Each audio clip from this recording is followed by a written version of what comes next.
First up on our list is Derrick Todd Lee.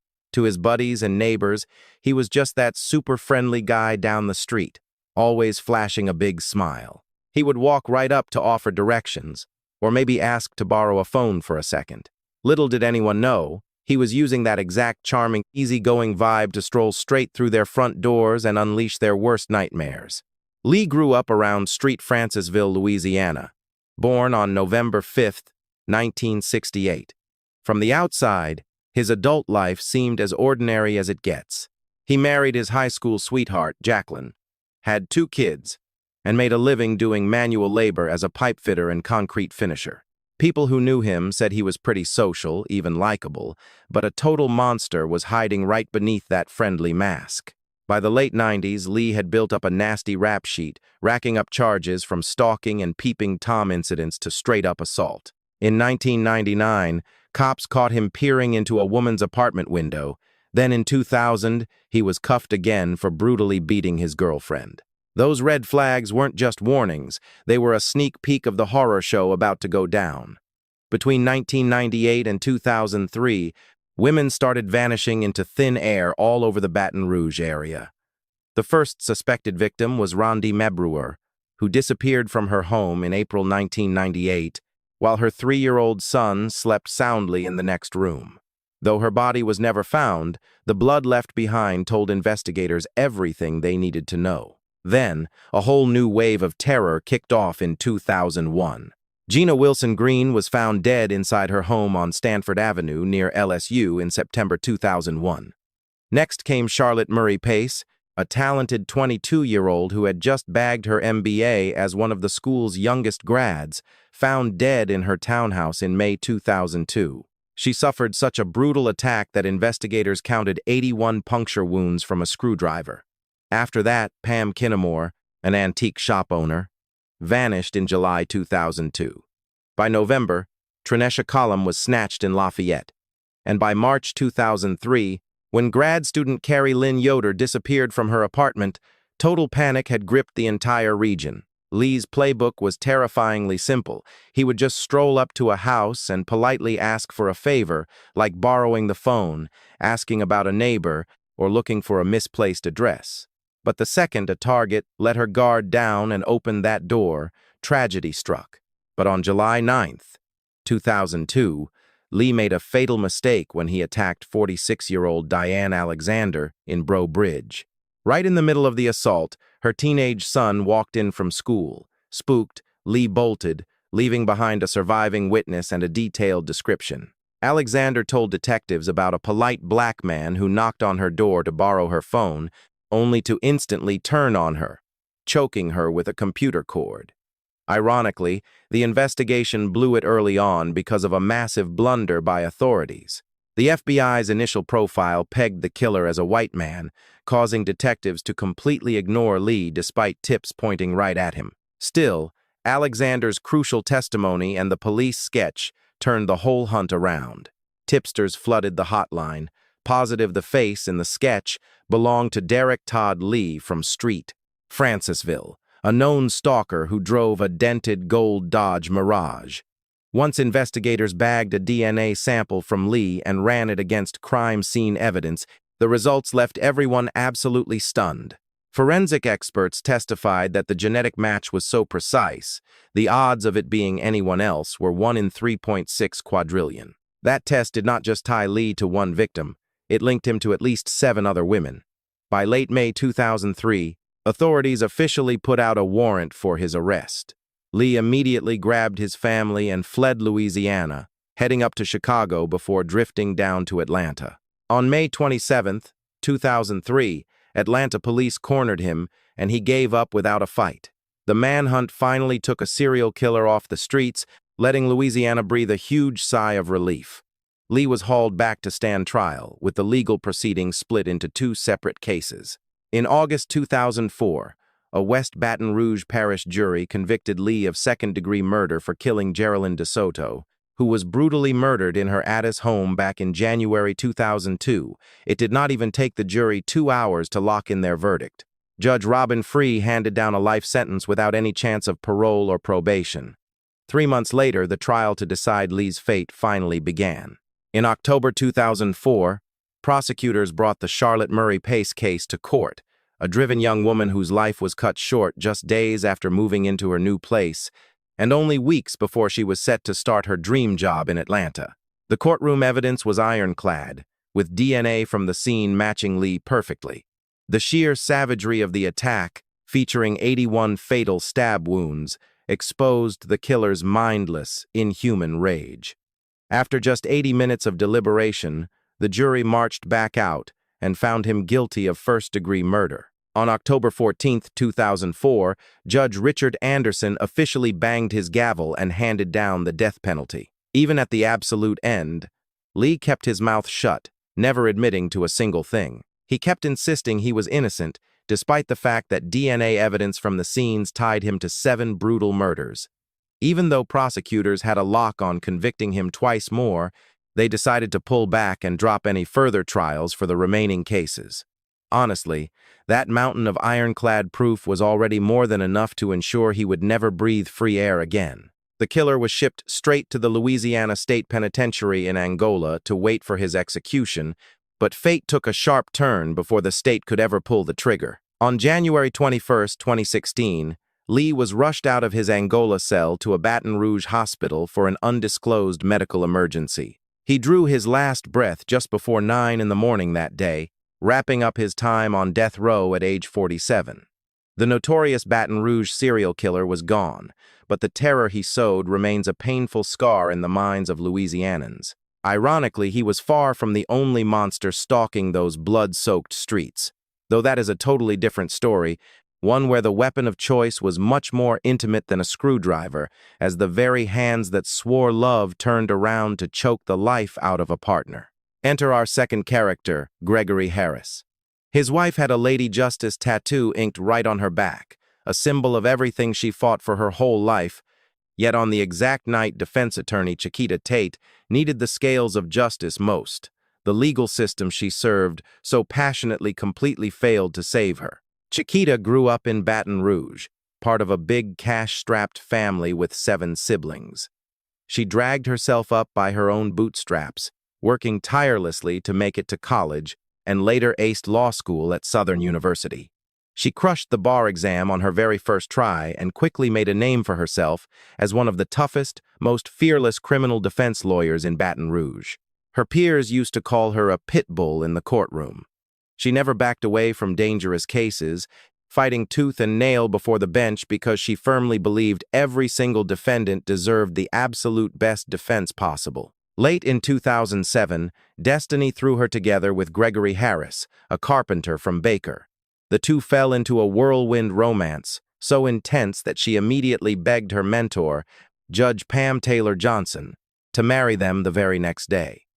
The judge had to remind her that Louisiana law requires a 3-day waiting period to register, but the rush to the altar was not even the biggest red flag here.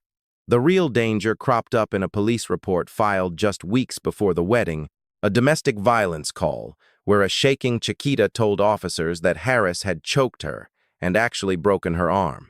An arrest warrant for him was approved right after that. Still, she shut her eyes to the danger, officially signing the marriage papers on February 8, 2008, in a small, cozy ceremony with just close family and a few tight friends. From the curb, their home on Cherry Drive looked just as peaceful and happy as any other house on the block. But behind closed doors, reality looked entirely different. While Harris scrambled and stressed over making ends meet, Chiquita's career was skyrocketing. By early 2009, she was gearing up for one of the biggest battles of her legal career, defending 2 brothers accused of a horrific murder. She was constantly pulling all-nighters at her downtown office, buried under mountain loads of files and thick law books. But she had a massive secret nobody knew about. She had quietly rented her own separate apartment. She had a whole plan laid out to pack up and leave her abusive husband. On the morning of February 20, 2009, Harris dialed 911 to report an emergency. He whimpered that his wife had been working late at the office since last night, but kept missing his calls. Baton Rouge police immediately dispatched officers to check things out. Stepping onto the 3rd floor of the State National Life building, the cops shuddered as fresh blood splatters everywhere caught their eyes. Files and paperwork were scattered all over, chairs and tables overturned in a total mess. Attorney Chiquita Tate lay motionless on the floor, dead after taking 43 brutal stab wounds. Detective Elvin Howard Jr. quickly spotted a bizarre detail. Long strands of hair were clenched tight inside the victim's curled fist. These strands did not match her hair at all, a clear sign someone had staged the scene to throw off the investigation. Cops questioned Harris first, and he claimed he had brought his wife dinner the night before. He said she told him to head home so she could focus on work, so he went straight back. He kept insisting there was zero trouble or friction between them. Detectives did not rule out the two brothers she was defending either, since losing their lawyer right before trial would definitely stall the court proceedings. However, both men were locked down tight in jail and had airtight alibis. The case flipped fast when detectives realized Harris still had an active warrant out for assaulting his wife back in December 2007. He excused it by saying he was too busy and forgot the court date, brushing it off as old news that did not matter anymore. Then, another massive clue suddenly surfaced. The very night before the body was discovered, someone picked up Chiquita's purse. Ditched out in the open on Garter Lane, a notoriously rough neighborhood miles away from her office. When detectives grilled Harris on the last time he hung around that area, he suddenly froze, letting out a long, damning pause. That forced him to swap his story, admitting he actually did drive down to Garter Lane that night, but claimed it was just to buy muscle enhancers, though he supposedly could not find his dealer. That half-baked confession accidentally put him at the exact time and place where the victim's purse was dumped. Prosecutor Prem Burns figured the whole crime scene was just a sloppy act put on by the killer. Stuffing those long hairs into Tate's hand was a blatant attempt to steer the blame toward a female suspect. Ditching that purse over on Garter Lane was just a setup to make the cops chase some random thief, someone greedy enough to swipe her credit cards and accidentally take the fall as prime suspect number one. Toss in his crushing debts and that $60,000 life insurance policy on his wife, and his motive was practically written in neon lights. Harris was instantly cuffed and slapped with a second-degree murder charge, with bail initially locked in at $500,000. Just days after bonding out on a reduced rate in April 2009, someone shot up his bedroom window at 3:40 in the morning. 5 rounds from a 10mm handgun punched through the glass, shredding the headboard right above where he slept. His family immediately started crying foul, claiming it proved a hitman was out to get him. But detectives saw right through the stunt, marking it as a staged drive-by to deflect suspicion. The trial kicked off in April 2011, grinding on for 16 days and nights. Defending Harris was Louis Unglesby, one of the most high-powered, legendary trial lawyers in Louisiana.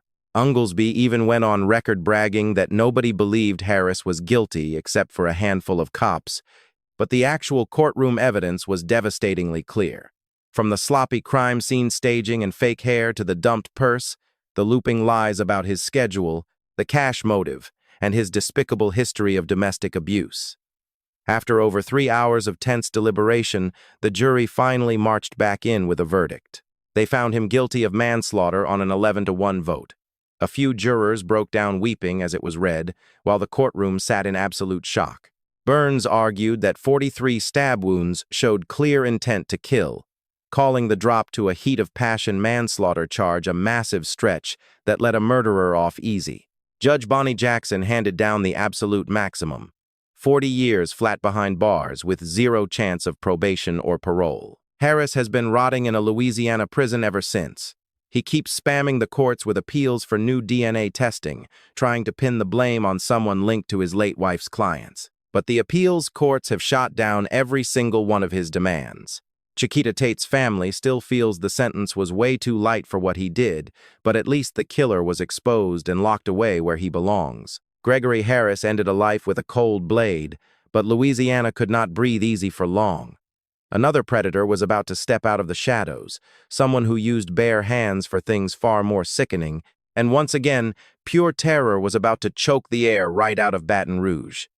Enter character number 3, Jeffrey Lee Guillory.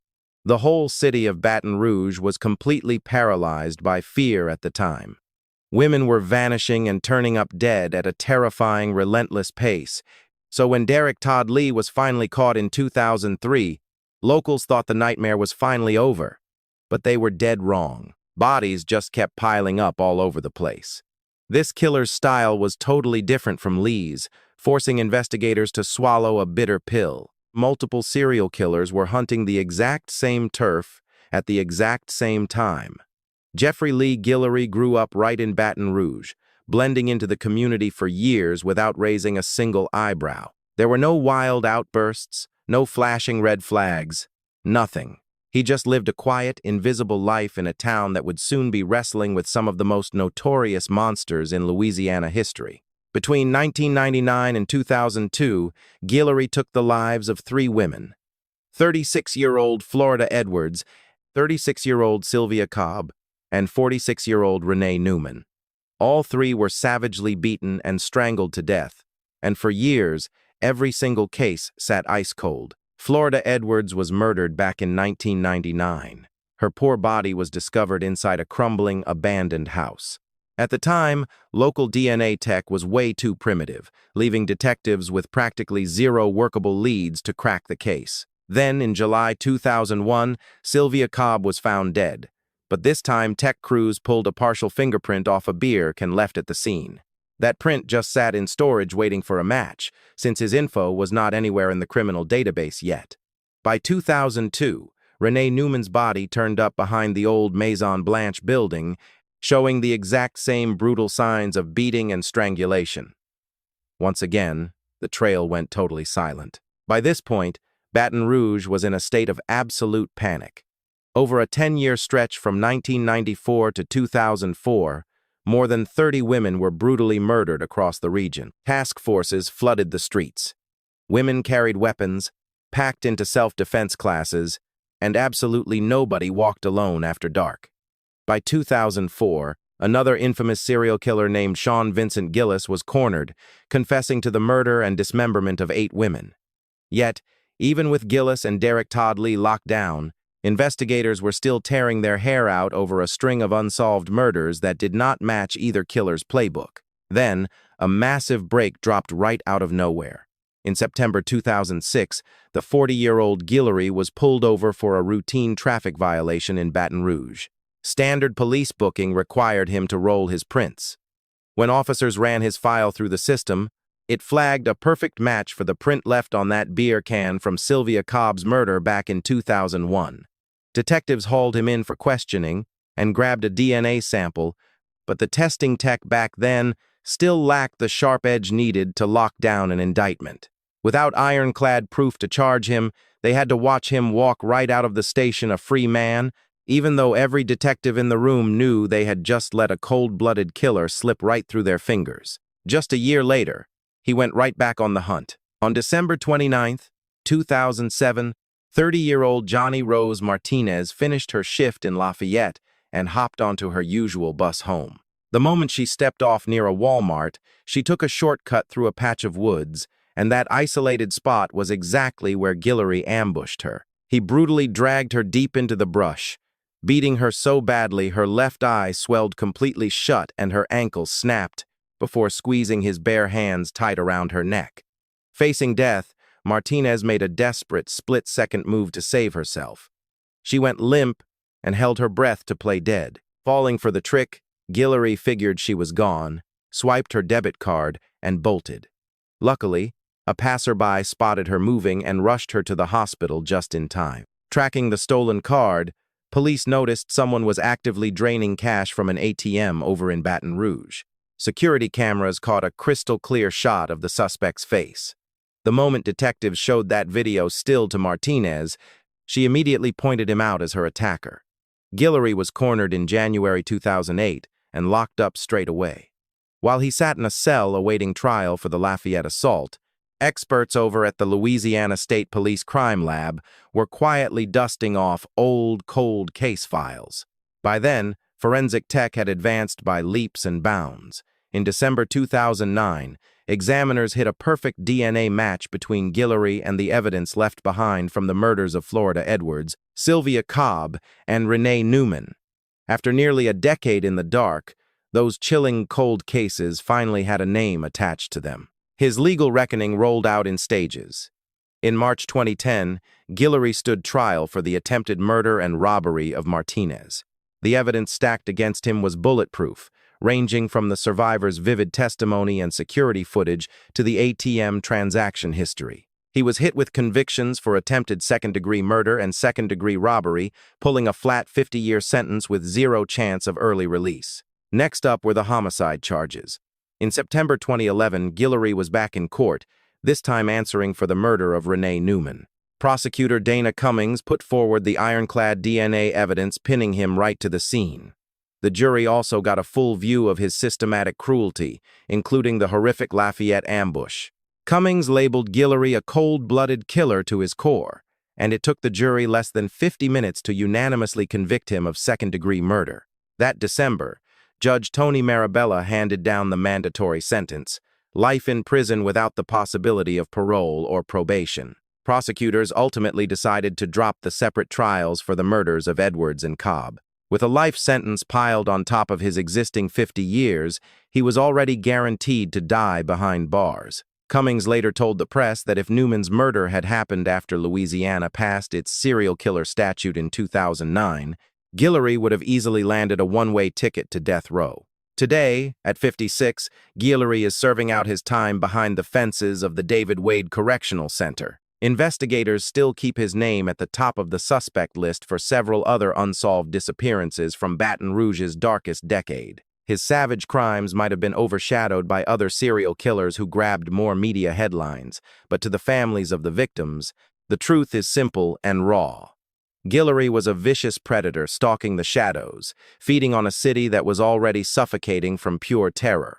And as awful as his brutality was, the next killer in Louisiana's dark history would push sickness and perversion even further, plunging the region into a whole new chapter of absolute horror. Enter character number 4, Nathaniel Code.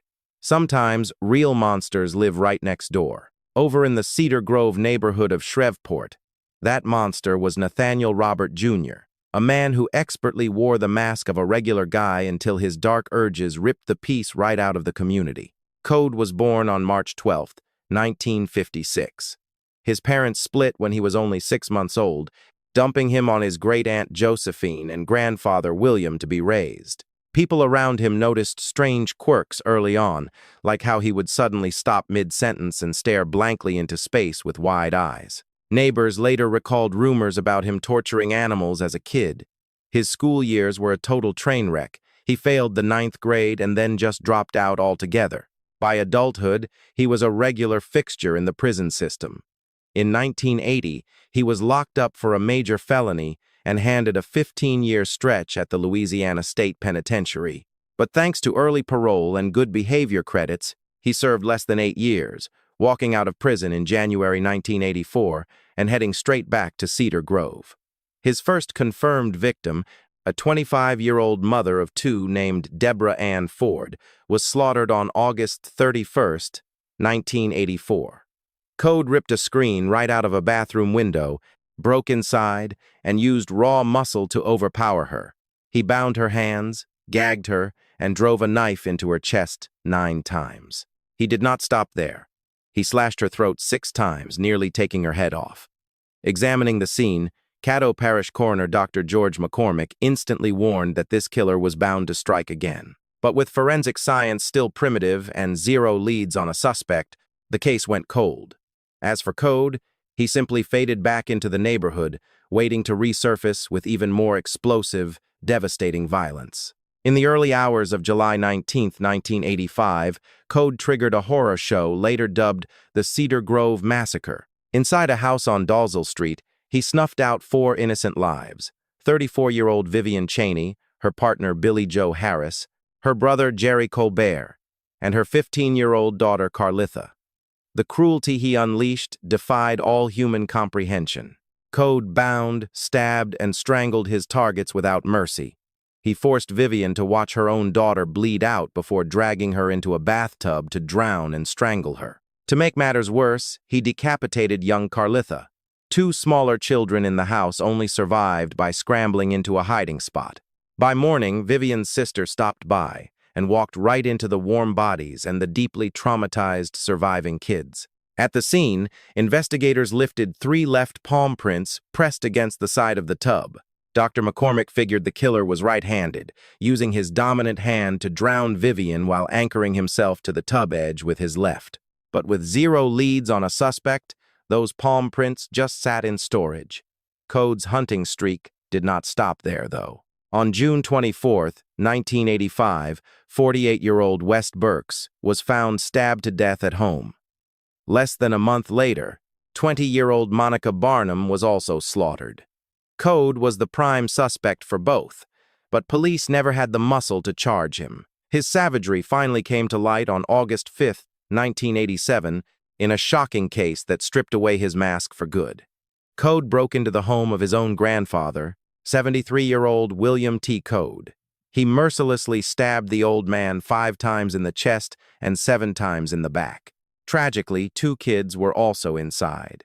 12-year-old Joe Robinson Jr. and 8-year-old Eric Williams. Code tied them up and coldly strangled them both to death. The next morning, while cops taped off the scene, a man walked right up to officers and started rambling a bizarre excuse for why his prints might be inside the house. That man was none other than Nathaniel Code. His unprompted story and shifty behavior instantly set off alarm bells. Detectives hauled him in for questioning and rolled his palm prints. The match came back instantly. They perfectly hit the palm prints left on the bathtub from the 1985 quadruple murder and mirrored the print from Deborah Ford's bathroom window back in 1984. A 3-year string of unsolved mysteries suddenly pointed straight to one man. A Caddo Parish grand jury officially indicted Code on 5 counts of first-degree murder, covering Deborah Ford and the 4 Cedar Grove massacre victims. Prosecutors later split Ford's case off to focus on their absolute tightest evidence. The 1990 trial was totally dominated by damning forensic testimony locking him to the scenes. FBI profiler John Douglas testified that the killings carried an unmistakable signature, a killer desperate for absolute control and total domination over his victims. After just over an hour of deliberation, the jury came back with a sweep of guilty verdicts on all 4 counts. During sentencing, they unanimously recommended the death penalty. Judge Gail Hamilton banged the gavel to lock it in. Since then, Code has spun a web of endless appeals, claiming a single man could not kill 4 people at once and whining that he had a mental breakdown at trial. But the Louisiana Supreme Court shot down every excuse, upholding the original verdict and sentence. Execution dates were set for 1994 and twice in 1995, but his persistent legal filings blocked them all. This stalling game has dragged on for decades. Code still sits on death row, filing ridiculous complaints, including a 2013 lawsuit claiming the brutal heat inside Angola prison violated his human rights. Today, Nathaniel Code is 68 and still wasting away on death row at the Louisiana State Penitentiary. More than 35 years have passed since his conviction, and 40 since that horrific night in Cedar Grove. The victims' families, including Albert Colbert Jr., who lost his sister, brother, and young niece in the massacre, keep pushing the state to finally carry out the execution. Though Louisiana brought back the death penalty in 2025 after a long freeze, Code's date with the executioner is still up in the air. Code's brutal run left a permanent scar on Shreveport, but he was just one piece of Louisiana's dark history. The next killer to step into the light would prove that monsters do not always give warnings. Sometimes they hide behind a friendly face, just waiting for the right moment to spark a nightmare. Enter character number 5, Sean Vincent Gillis. For a whole decade, he chose a completely ordinary lifestyle. He held down a steady job as a computer tech, had a long-term girlfriend, and kept a quiet home in Baton Rouge. To his neighbors, he was just a regular guy mowing the lawn, bringing home groceries, and blending right into the background. But underneath that polite, gentle exterior, Sean Vincent Gillis was actually one of the most twisted, depraved serial killers in Louisiana history. Gillis was born on June 24, 1962. He grew up in Baton Rouge, raised by his mother Yvonne and his grandparents. His father, Norman, was a severe alcoholic with mental illness who constantly cycled in and out of psychiatric wards before walking out on the family when Gillis was just a baby. Despite that unstable, messy family background, young Gillis did not really stand out or seem weird at all. He pulled decent grades, kept a solid circle of friends, and showed absolutely zero signs of the violent streak he would later unleash. Deep down, though, he was feeding a sick obsession with graphic, violent pornography, a dark fixation that quietly took root and grew over the years. By early 1991, Gillis moved in with his girlfriend, Terry Lemoine. She had absolutely no clue about the twisted, violent fantasies her common-law husband was harboring. On March 21st, 1994, those sick fantasies finally crossed over into brutal reality. His first victim was 82-year-old Ann Bryan, a resident at Street James Place, a high-end, luxury retirement community in Baton Rouge. Gillis slipped into her apartment with murder on his mind. Hearing Bryan scream in terror, he panicked and launched into a savage attack, slashing her throat and stabbing her over 50 times before fleeing the scene. The case went completely cold, and Gillis went right back to his quiet, everyday life. He stayed totally dark for 5 years, but in 1999, he went back on the hunt, striking harder and faster. In January 1999, the body of his second victim, 29-year-old Catherine Hall, turned up at a construction site. Her body was left in a bizarre, staged pose, showing the killer's escalating depravity. 4 months later, in May 1999, Gillis spotted a woman jogging in South Baton Rouge and targeted her instantly. For nearly 3 full weeks, he cruised the streets just waiting to corner her. On May 30th, he caught 52-year-old Hardy Schmidt jogging on Quail Run around 5:30 in the morning. He gunned the engine, rammed her with his car, and snatched her. Schmidt's body turned up 2 days later in a lonely bayou right off Highway 61 in Street James Parish. The horrific spree showed zero signs of slowing down. By November 1999, 36-year-old Joyce Williams was brutally murdered. Come January 2000, 52-year-old Lillian Robinson vanished into thin air. Her poor body was discovered 3 months later. In October 2000, he struck again, taking the life of 38-year-old Marilyn Nevels. Most of Gillis's victims lived on the fringes of society, which made it incredibly tough for detectives to connect the dots between the cases. To make matters worse, Baton Rouge was already losing its mind over another notorious serial killer at the time, Derrick Todd Lee. When Lee was finally busted in December 2003, it cleared up a few cases, but his DNA did not match several other murders, proving another monster was still out there dealing death in the dark. And Gillis just kept hunting. In October 2003, he murdered 45-year-old Johnny May Williams, who was actually a friend of his, marking a sickening shift from stalking strangers to killing people he knew. His final murder went down on February 26, 2004. The victim was 43-year-old Donna Bennett Johnston. After taking her life, Gillis calmly pulled out a camera and photographed her body, a ultimate escalation in his twisted behavior. Next, he dumped her body in a drainage canal near Ben-Hur Road, just south of LSU. Ironically, as he backed up to dump the body, his car left crystal-clear tire tracks deep in the mud. Those fateful tire tracks opened the case wide open for authorities. Investigators immediately cast the prints and identified the exact model of Goodyear tire. That specific line had only been on the market for a brief 3-year window, with only about 90 customers buying them in the Baton Rouge area.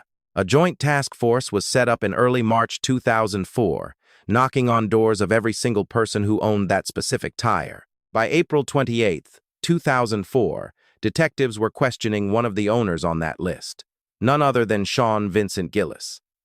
Gillis did not hesitate or sweat it when they asked for a DNA sample. He cooperated completely, handing it over as if he were entirely innocent. The test results came back the very next day. His DNA matched the evidence recovered from the bodies of multiple victims perfectly. On April 29, 2004, a heavily armed SWAT team swarmed the home he shared with Terry Lemoine. His girlfriend could only watch in absolute shock as officers led her man away in cuffs. The moment they hauled him out, Gillis looked back at her and coldly muttered, "I'm sorry, Bunny." In the interrogation room, Gillis confessed to killing 8 people, spilling every raw, graphic detail. He laid out the whole thing, from stalking and killing to dismembering the victims, admitting he could not even explain why he did those awful things. In handwritten letters later sent to prosecutors, he called himself pure evil, claiming life pressures triggered his very first murder. His cases went to court one by one across different parishes. In August 2007, Gillis pleaded guilty in West Baton Rouge Parish to the second-degree murder of Joyce Williams and received a life sentence. In July 2008, he went to trial in East Baton Rouge Parish for the murder of Donna Bennett Johnston. The jury convicted him of first-degree murder, but deadlocked on the death penalty. Judge Tony Marabella sentenced him to life without parole. By February 2009, he pleaded guilty to first-degree murder in Lafayette Parish for killing Marilyn Nevels, pulling yet another life sentence. The state figured there was no point trying him for the rest, since those stacked life sentences were already more than enough. Today, at 62, Gillis is serving out 3 consecutive life terms at the Louisiana State Penitentiary in Angola. He is locked down in a high-security solitary unit for his own safety due to his notoriety, which is exactly how he wants it. All 8 murders he copped to are now officially closed. Gillis was finally snared by tire tech and ironclad DNA evidence, but Louisiana's grim criminal history did not end there. And this next case proves that gender is no shield against the dark, savage corners of the human mind. Enter character number 6, Kennethia Coleman. She used to be the poster child for a classic success story in Minden, Louisiana, a former homecoming queen with a bright smile, a sharp mind, and a deep drive to help people. But underneath that flawless, sunny exterior, a dark seed was quietly taking root. That hidden self eventually twisted a promising young woman into a reviled, cold-blooded killer. Kennethia Coleman graduated from Minden High School in 2004 as one of the most elite and popular students in her class. To her teachers and peers, she was sharp, vibrant, and always diving headfirst into community projects. Instead of chasing flashy, material things like others her age, Coleman chose a path focused on goodwill and service. She aimed to become a social worker, grinding through 4 years of college books, all to finally land a job where she could give back to her hometown. Friends said this fit her upbringing perfectly, always selfless, caring, and preferring to help others rather than chasing dollar signs. Everything about her pointed toward a brilliant future. Across town in Shreveport, 28-year-old Brian Spinks was also dedicated to service, just in a different uniform. Right after school, Spinks volunteered for the military, serving in the United States Air Force. By 2008, he was a staff sergeant stationed at Barksdale Air Force Base in Louisiana. He had 2 overseas deployments under his belt and nearly a decade of honorable service. He was deeply respected by his fellow airmen, loved by his family, and praised by neighbors as a warm, generous guy, the kind who would drop everything to help you out in a pinch. In 2008, at a get-together at Spinks's Shreveport apartment, those 2 worlds collided. Coleman and Spinks hit it off, found a spark, and started dating. For over a year, the relationship looked solid from the outside, but time started exposing the cracks. Coleman grew increasingly controlling, selfish, and paranoid.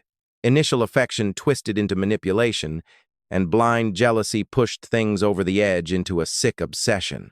By early 2010, things were so toxic Spinks knew he had to end it right then. On the morning of January 17, 2010, he left a voicemail on Coleman's phone, spelling out his intent. The breakup was official. That very morning, just before 4, Caddo Parish 911.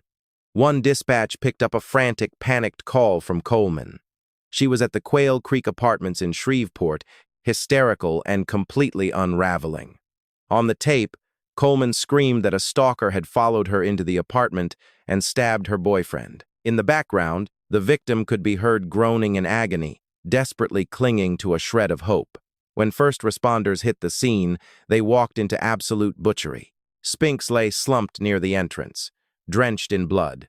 He had taken 64 brutal stab wounds to his chest and stomach, with a deep slash ripping across his neck. 2 bloody knives turned up at the scene, including one with a snapped blade. Coleman spun her scripted story for detectives. She insisted a strange man trailed her inside and lunged at Spinks. She kept claiming she was just a victim too, pointing to a few surface scratches on her body as proof. But as detectives combed the scene and weighed the evidence, massive contradictions started blowing up her story. The lead detective testified that the scene showed zero signs of forced entry or a struggle with an intruder. The physical evidence completely betrayed Coleman's lies. And then, that fateful voicemail, where Spinks broke up with Coleman just hours before his final breath, exposed everything. Coleman was instantly cuffed and charged with second-degree murder. In July 2011, during early hearings, the judge ruled her incompetent to stand trial, sending her to the Louisiana Forensic Facility for a 90-day medical evaluation. By November 2011, she was cleared as mentally fit, and the official trial was locked in for April 2012. The trial dragged on for a full week, completely soaked in a tense, tearful atmosphere from start to finish. Coleman chose to plead not guilty by reason of insanity. Her defense attorney, Thomas Alonzo, argued that his client had endured a cycle of abuse from Spinks and was only acting in self-defense during a panic state brought on by post-traumatic stress disorder. The defense called roughly 30 witnesses to the stand. Coleman herself took the stand, weeping as she testified that on that fateful night, Spinks flew into a rage the moment she stepped into the apartment. She claimed he screamed at her for not listening to him and going out to a nightclub instead of staying home, and then lunged forward to strangle her right in the bedroom. According to her bitter testimony, Spinks ran to the kitchen, grabbed a knife, and repeatedly stabbed her in the ribs, stomach, and legs as they wrestled. She claimed she was forced to grab another knife to defend herself, and the horrific events that followed were just a blur in her mind. But prosecutors painted a completely opposite picture. Assistant District Attorney Dale Cox argued that Coleman mercilessly stabbed Spinks in the back first to strip away his ability to fight back, and then unleashed a calculated, brutal fury. In total, there were 64 horrific stab wounds across his body, finishing with a deep slash across the victim's neck. Cox stressed to the jury during closing arguments that the neck wound was executed with extreme cruelty, designed to deliver the final fatal blow. The prosecution replayed the recording of the emergency 911 call, causing Coleman to collapse onto the table sobbing as she listened. They also put forward damning forensic evidence, completely shattering Coleman's fraudulent self-defense narrative. After over 2 hours of tense deliberation, the jury returned to the courtroom on the evening of May 2nd, 2012, to deliver the final verdict. They found her guilty of second-degree murder. Coleman was immediately cuffed and led away. Spinks's family then surrounded reporters to express their deep pain and ultimate outrage. His brother Jared choked back tears, sharing that it felt ridiculous and bitter for everything to end in total ruin just over a simple breakup.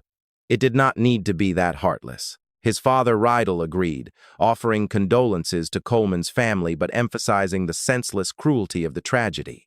On May 10, 2012, Judge Mike Pittman officially handed Kennethia Coleman the mandatory sentence for second-degree murder, which was life in prison at hard labor without the possibility of parole, probation, or suspension of sentence. Coleman's attorneys continued to file appeals, arguing that her initial statements to police should have been thrown out and complaining about several procedural issues during the trial. By August 2013, the Second Circuit Court of Appeal rejected the filing, upholding her conviction and sentence. Today, Kennethia Coleman is still serving out her life sentence, paying for her crime behind the bars of the Louisiana State Penitentiary. The former homecoming queen who once dreamed of saving others will now spend the rest of her days in darkness, paying the price for taking the life of an honorable soldier whose only crime was wanting to walk away and start a new life. Yet Coleman was not the only female killer in Louisiana blinded by toxic jealousy and bottomless greed.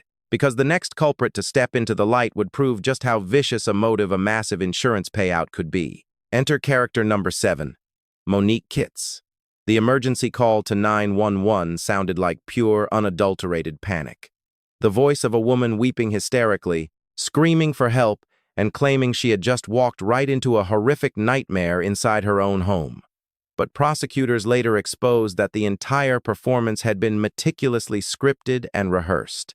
They asserted that Monique Kitts already knew exactly what was waiting for her inside that house, which was the lifeless body of her husband. Monique was the owner of a private daycare facility in Addis, Louisiana. Parents trusted her completely, and from the outside, She always appeared to be a dedicated, capable mother and a successful businesswoman. She and her husband Corey had been together for years, sharing 2 young children. Each year, Corey pulled in around $100,000 as a plant operator, giving the family a very secure, comfortable financial cushion. They always looked like a picture-perfect, happy couple.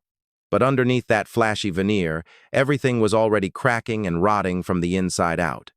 In 2006, David Johnson started delivering milk to Monique's daycare for Klein Peter Farms Dairy. He also happened to deliver to another center owned by Monique's sister. From that acquaintance, Johnson and Monique quickly grew close, swapped phone numbers, and ultimately plunged into an illicit affair, cheating on her poor husband. According to Johnson's later testimony in court, the conversations between the 2 lovers took a dark turn around December 2006. Monique constantly complained about her dead-end marriage, dropped hints about a $500,000 life insurance policy in Corey's name, and made remarks, which Johnson initially took as a joke, about how wonderful her life would be if her husband suddenly dropped dead. Over time, those jokes vanished. Johnson recalled Monique flatly laying it out, asking him to help find a hitman to take Corey out. Johnson admitted that Monique gave him an advance of around $2,000 to cover the costs of hiring a hypothetical hitman. The catch was that he never actually contacted anyone. He simply pocketed the cash for himself. When an impatient Monique demanded to know why Corey was still walking around alive, Johnson covered his tracks by claiming the hired killer took the cash and vanished. By 2008, Monique shifted to another option. A mutual acquaintance of the 2 lovers, Carl Michael Howard, a Verizon employee from Roswell, Georgia. Monique described him as talkative and a bit nerdy, but according to court testimony, Howard agreed to take part in the bloody ambush. On June 9, 2010, exactly 1 month before the tragedy, Corey called the police to report a cash theft. He testified that $4,500 had vanished from the house, including $4,000 Monique had stuffed into his nightstand that morning while he was fast asleep. Corey also reported seeing a highly suspicious red car sitting across the street. Officer Thomas Southen quickly responded, but Monique adamantly refused to let him set foot inside the house, claiming she did not want to terrify her young daughter. She wouldn't even provide Corey's phone number to the officer. With zero evidence, the case was shelved. Exactly 1 month later, on July 9, 2010, Monique called 911 again. This time, she claimed her house had been burglarized. Detective William Starnes of the Addis Police Department arrived at the scene to find Monique weeping hysterically, completely falling apart. Her dramatic call had been recorded. "I just walked through the door. Oh my God, help me." Stepping inside, authorities discovered Corey lying motionless on the bed. He had been shot 3 times in the head at close range while fast asleep. The murder scene reeked of a targeted execution, not a botched burglary like she claimed. The deeper investigators dug, the more the burglary theory completely collapsed. Call logs exposed a massive, unusual volume of communication between Monique and Howard. The 2 had stayed in constant contact from the night before right up until the morning of the horrific murder. Neighbor Sean Douglas testified to seeing a silver car with a shiny chrome grille backing up right behind Corey's truck around the time of the crime. Following Corey's sudden death, phone records unmasked nearly 7,900 calls back and forth between Monique and Howard, averaging out to about 88 calls a day. The prosecution's star witness was Corey Knox, who confessed to being Howard's getaway driver. Knox testified that he and Howard had cased the Kitts' home before striking. He was the one who drove Howard right to the door on the morning of July 9th and picked him up after the job was done. Her lover Johnson also took the stand, admitting to the illicit affair and exposing the years spent plotting to send Corey to his grave. He recalled Howard boasting that Monique had handed him a house key and that Howard expected to pocket $100,000 for the murder. The investigation built a tight timeline. Prosecutors argued that Howard entered the home using the provided key, walked into the bedroom, and shot Corey while he slept. Monique, they said, orchestrated the entire plot motivated by financial gain and her desire to remove Corey from her life without going through a divorce. In November 2014, the case went to trial in West Baton Rouge Parish. Monique testified in her own defense, denying everything, She admitted the affair with Johnson, but insisted it ended in 2007. She claimed Johnson, Knox, and Howard were lying to protect themselves. When asked directly whether she arranged her husband's murder, she said, "No, sir, I did not." The jury didn't believe her. After nearly a month of testimony, jurors convicted both Monique Kitts and Carl Howard of second-degree murder and conspiracy to commit second-degree murder. When the verdict was read around 5:30 p.m., Monique cried out in distress. Corey's family reacted differently. His sister Clanice Stewart said, "We feel like justice has been served." His brother Jared said the entire situation could have been avoided. "I hate that it came down to this over a simple breakup. It wasn't necessary." On March 5, 2015, State District Judge J. Robin Free sentenced both Howard and Monique to life in prison at hard labor without the possibility of probation, parole, or suspension of sentence. Monique appealed her conviction, but the Louisiana First Circuit Court of Appeals upheld the ruling. She remains incarcerated today.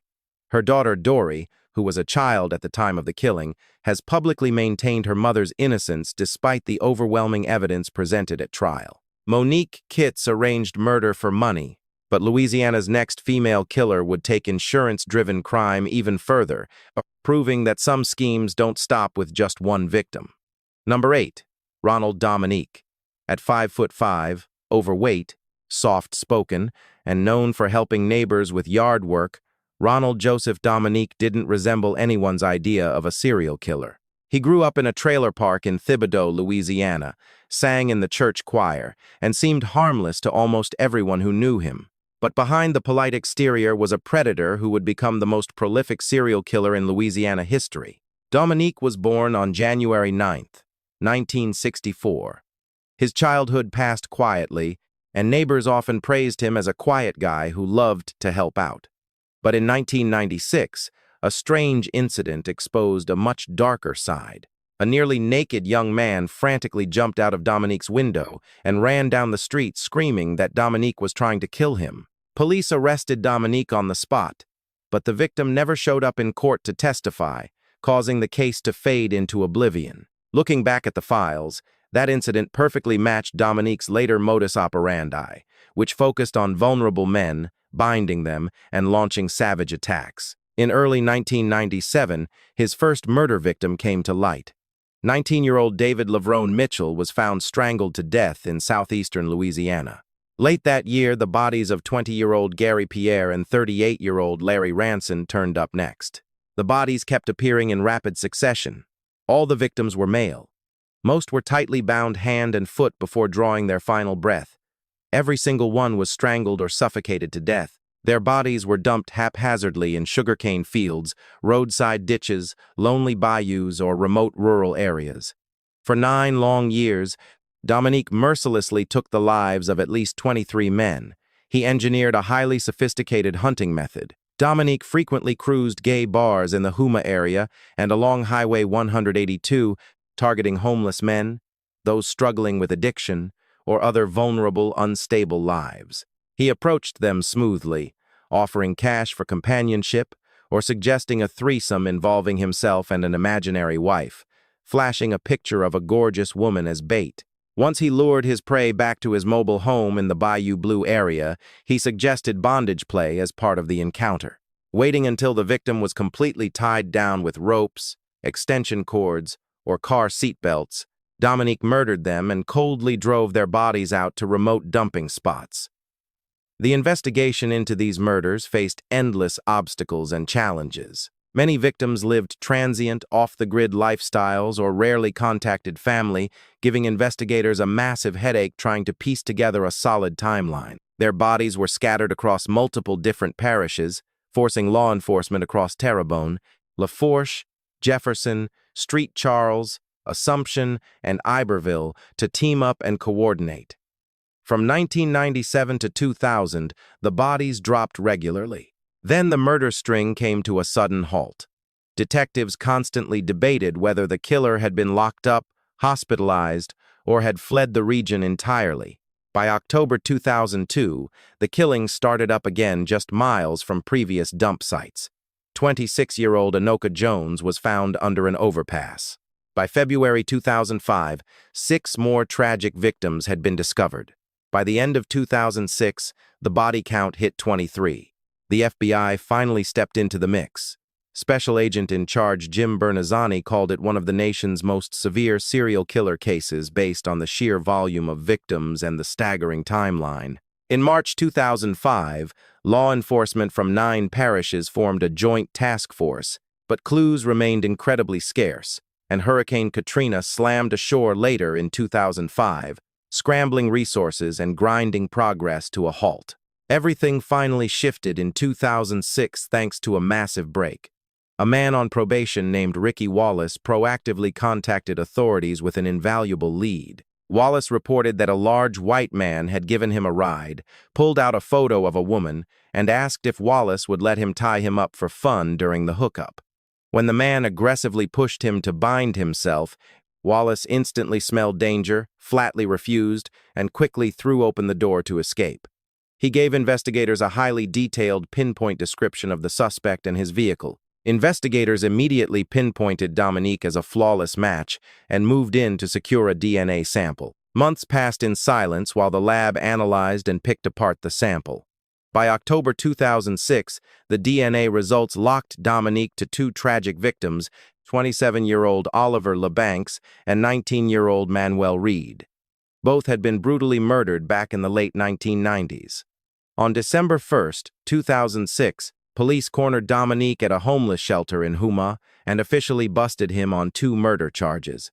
The second he stepped into the interrogation room, Dominique confessed completely without any dancing around. In less than 20 minutes, he admitted his hands were covered in blood. Over the next 2 days, he laid out the explicit details of all 23 murders, covering exactly how he trapped, bound, killed, and dumped every single victim. Terrebonne Parish Sheriff Jerry Larpenter confirmed that Dominique detailed the methods, timing, and locations of the crimes, inside information that only the actual killer could possibly know. Dominique's interviews unmasked a cunning, manipulative personality and a warped mindset where he constantly twisted himself into the victim of the encounters. Detectives described him as incredibly talkative, with a relentless gift of gab, constantly shifting between cold explanations of his crimes and sobbing fits of self-pity. He also personally accompanied investigators to several dump sites, helping them locate and recover the remaining remains of his victims. Faced with absolute ironclad evidence, Dominique accepted a plea deal to keep his life and avoid death row. On September 23, 2008, he stood before District Judge Randy Bethencourt and pleaded guilty to 8 counts of first-degree murder. On September 23, 2008, he appeared before District Judge Randy Bethencourt and pleaded guilty to 8 counts of first-degree murder. He received 8 consecutive life sentences without any possibility of parole. At least 30 family members of the tragic victims attended the trial. Some confronted him directly, pouring their fury into his face. One relative choked back tears, saying, "He threw my brother's body out in a sugarcane field for wild animals to pick at. We had to bury scraps of bones," while another shouted loudly, "I hope hell welcomes you soon." Dominique, now 60, is still wasting away behind bars at the Louisiana State Penitentiary in Angola. He will never see a single day of freedom.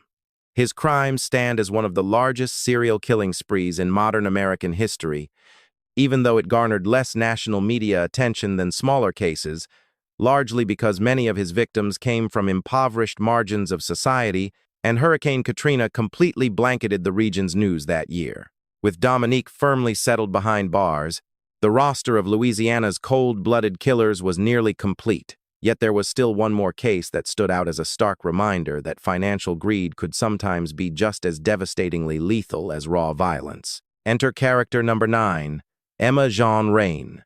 3 dead husbands, 3 massive insurance payouts pocketed. And when law enforcement closed in to arrest her in Missouri back in 2013, Emma Jean Raine only uttered a single chilly question: "Which husband's death are y'all arresting me for?" That nonchalant question perfectly captured what investigators had brought to light: a long-running pattern of profiting from deaths, scams, and filthy financial motives that pinned her with the title of Louisiana's true Black Widow. Emma's first husband was Leroy Evans.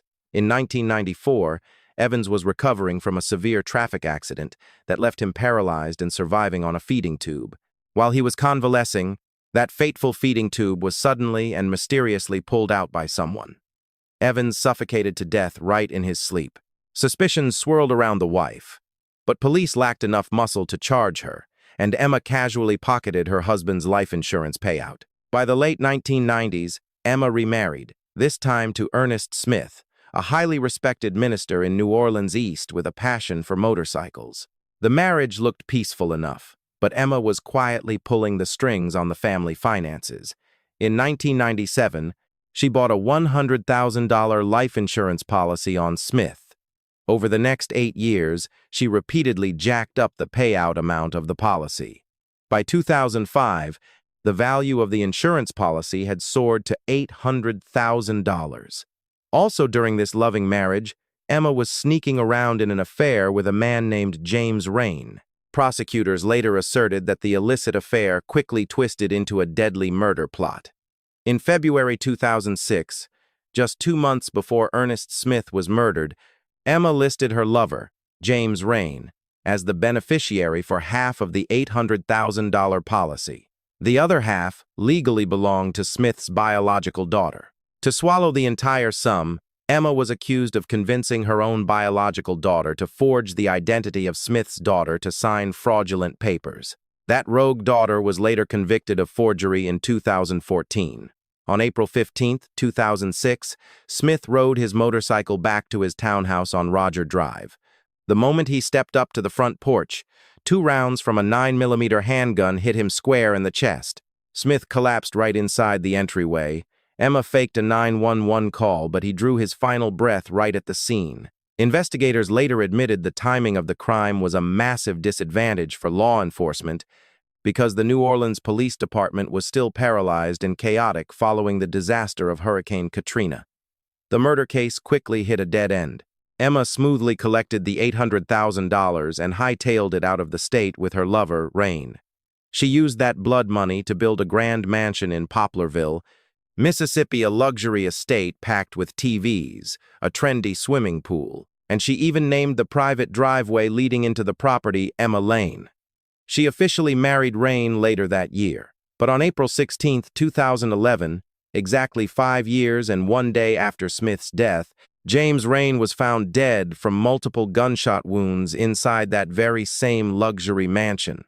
He had been shot repeatedly in the head and neck. The estate's security camera system had been mysteriously disconnected the day before.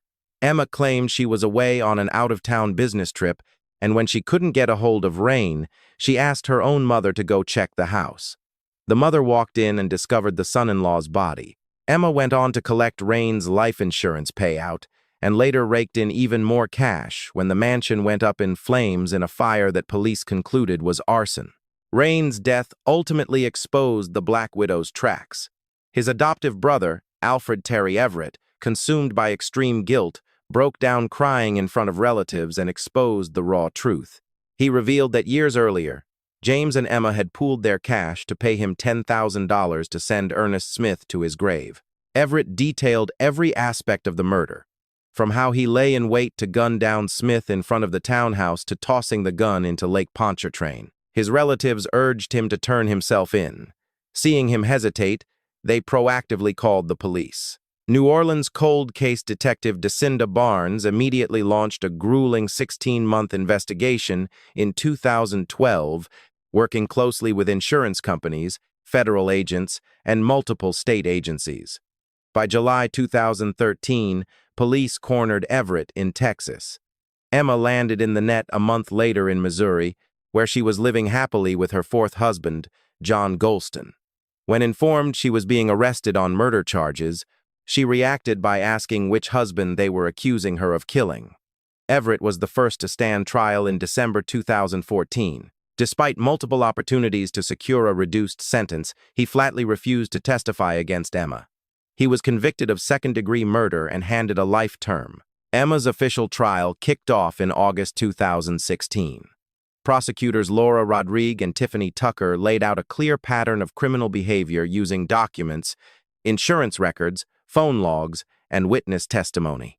They stressed that all three of her husbands died under deeply mysterious circumstances, and every single time Emma was the one walking away with massive payouts.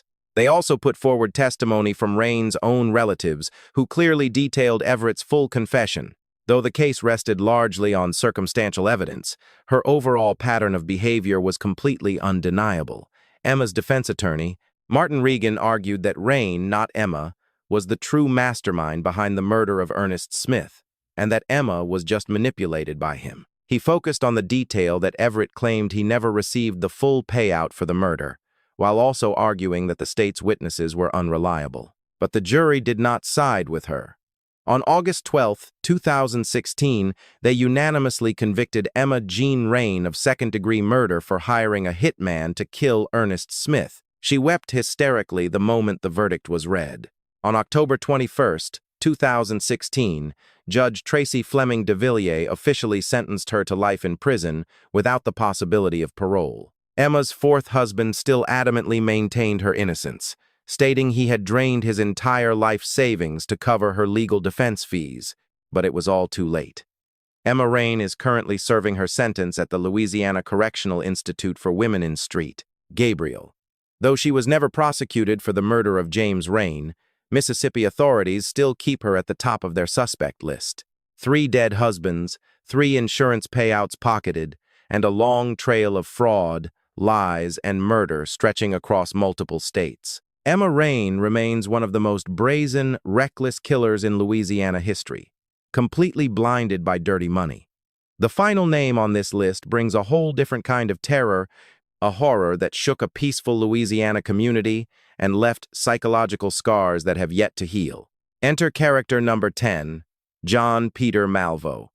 In late 1997, the Opelousas region of Louisiana lived in constant, paralyzing fear. Women kept vanishing without a trace, or their bodies turned up in all too familiar places, from private homes, dense woods, and a nightclub right down to the airport area. When investigators finally stripped away the suspect's mask, the result left the entire community stunned and speechless. The killer wasn't some drifting transient or a stranger from far away. He was a family man, a father of 6, and someone neighbors always praised as outgoing and quick to help. His name was John Peter Malveaux, the man later recorded as the first documented serial killer in Street Landry Parish history. Born in 1964 in Opelousas, Malveaux grew up attending a local apostolic church where he once served as an altar boy. As an adult, he moved with his wife and 6 sons into a mobile home in Lafayette. Neighbors described him as polite, reliable, and family-oriented, though he eventually fell into heavy drinking and drifted away from his church community. Despite that normal, gentle exterior, his crime spree quietly began and escalated at a breakneck pace. His first confirmed victim was 38-year-old Diane Sam. On February 20th, 1997, she was found dead inside her Opelousas apartment. The victim had been strangled, and her body was left partially unclothed. With incredibly scarce leads, the case quickly hit a dead end. 5 months later, on July 26, 1997, 2 more bodies turned up near the Street Landry Parish Airport. The first victim was 26-year-old Carolyn Bro Nichols from the Opelousas area. Just hours later, investigators discovered the body of 31-year-old Tamitha Blake Wilson, a visitor from Baltimore. Both poor women had been beaten and strangled to death, their bodies dumped haphazardly in remote, isolated areas. Those chilling similarities immediately drove investigators to a single conclusion: a twisted serial killer was quietly hunting in the area. The Opelousas Police Department and the Street Landry Parish Sheriff's Office immediately teamed up to launch an urgent joint task force. Still, the clues they recovered remained incredibly thin. Public panic kept climbing higher and higher. Then came the break in the case. On October 19, 1997, a woman crossed paths with Malveaux at an Opelousas nightclub. He smoothly convinced her to leave the club with him, then gunned the engine and drove her to a storage warehouse hidden behind Lincoln Street. The moment they were alone, he showed his vicious side, launching an attack and squeezing her neck with enough force to make her eyes bleed. The victim quickly blacked out, and Malveaux casually walked away, confident he had sent her to her grave. Hours later, the poor woman suddenly regained consciousness, using the last of her strength to crawl out and reach a nearby house for help. Despite her severe injuries, she gave police a highly detailed description of Malvo's appearance and his vehicle. The task force finally had their first clear lead on a suspect. 10 days later, on October 29th, Malvo struck for the final time. At the Charcoal Lounge in Opelousas, he happened to run into 38-year-old Tammy Duplachain Smith from the Lafayette area, a woman he already knew through parish connections. She happily agreed to give him a ride. Malvo then directed her to drive to the abandoned Bamboo Lounge area in North Opelousas. There, he strangled the victim to death. Afterward, he drove her body to Evangeline Parish and dumped it in a lonely ditch before heartlessly stealing her 1991 Dodge Dynasty. Smith was reported missing the very next day. Her poor body was found on November 3rd. It was that stolen car that provided the breakthrough investigators had been desperately searching for. At 6:45 a.m. on November 4th, 1997, Breaux Bridge police spotted Smith's Dodge Dynasty sitting abandoned in a Walmart parking lot. To their surprise, John Peter Malvo was fast asleep inside the vehicle. He was immediately slapped with handcuffs. In the interrogation room, Malvo confessed to the murder of Tammy Smith. He detailed that horrific attack, claiming he had downed quite a bit of alcohol at the Charcoal Lounge before spontaneously deciding to ask her for a ride, only to coldly take her life afterward. 2 days later, he also confessed to killing Diane Sam. Before long, investigators had enough evidence to lock him to the deaths of Nichols and Wilson. News of Malvo's capture sent shockwaves throughout the entire Opelousas area. His family and neighbors were left bewildered, unable to believe their ears. Though they knew he had shown signs of alcohol abuse lately, no one could have imagined him as a violent, cold-blooded monster. Street Landry Parish Chief Deputy Renee Spirer reassured the public. The citizens of Street Landry Parish can sleep a lot better tonight. Malvo faced a barrage of charges across multiple jurisdictions. On November 24, 1997, just weeks after his capture, he stepped before a Street Landry Parish grand jury. In a brief hearing lasting about 20 minutes, he pleaded guilty to 3 counts of first-degree murder related to the deaths of Nichols, Wilson, and Sam, along with 1 count of aggravated rape against the surviving victim. Judge James Genovese sentenced him to 3 concurrent life terms without the possibility of parole. The murder of Tammy Smith was temporarily split into a separate investigation since the killing occurred within Evangeline Parish limits and Malvo had stolen the victim's vehicle. That heinous crime fully qualified for the prosecution to pursue the death penalty. Initially, prosecutors aggressively pursued the death sentence, but after multiple discussions and consultations with Smith's family, who wanted a guaranteed, immediate sentence rather than enduring a grueling, drawn-out appeals process, Prosecutor Earl Taylor decided to offer a plea deal. On April 3, 1998, Malvo officially pleaded guilty to Smith's murder and received his 4th life sentence. Right after the sentencing, Malvo granted a short interview to the Daily Advertiser. He claimed he had undergone a religious awakening and insisted that even he couldn't comprehend the force that drove him down a murderous path. He adamantly argued that he was not a killer by nature and couldn't explain his vicious actions. Today, Malvo continues to pay for his crimes behind bars at the Louisiana State Penitentiary in Angola. At age 60, he has spent nearly 3 decades buried away in darkness. The 4 poor women whose lives he claimed, including Diane Sam, Carolyn Breaux Nichols, Tamitha Blake Wilson, and Tammy Duplachain Smith, left behind irreplaceable voids for their families and a deep grief that blanketed the community.